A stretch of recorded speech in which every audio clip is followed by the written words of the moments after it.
I had never flown on an airplane. Matter of fact, the only time I had been to the airport was when I got lost in Gahanna and ended up with the front end of my car staring at a fence at the end of a runway.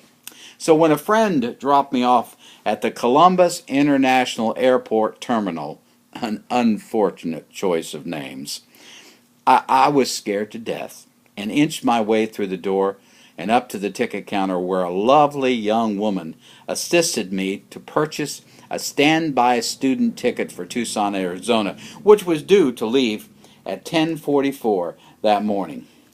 She asked me if it was my first flight. I lied and said no. I don't know why I lied.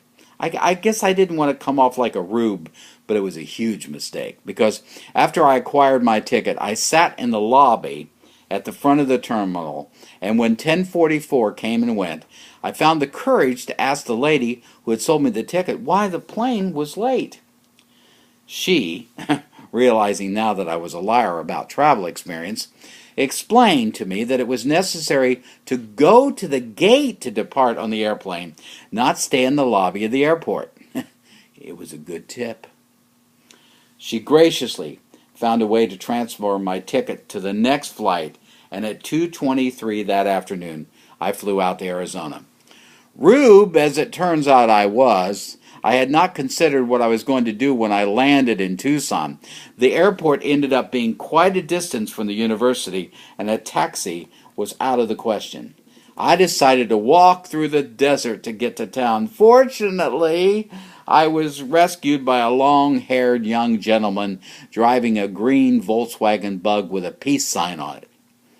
He drove me to college, took me to a motel, where I did actually acquire a room for the night for $5.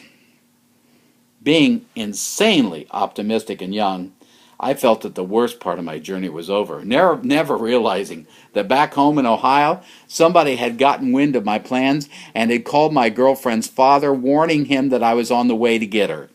So I took a short nap at the motel, walked out of my room towards the college, being trailed by a Tucson police car, which obviously couldn't interrupt my plans but certainly spooked me.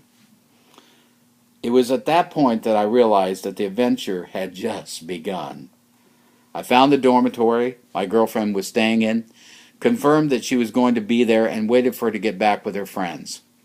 It had just begun to rain in Tucson, which is usually a local holiday, when my girlfriend walked in the door with her pretty little raincoat and saw me for the first time.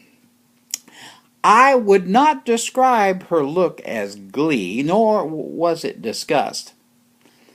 How about horrified surprise?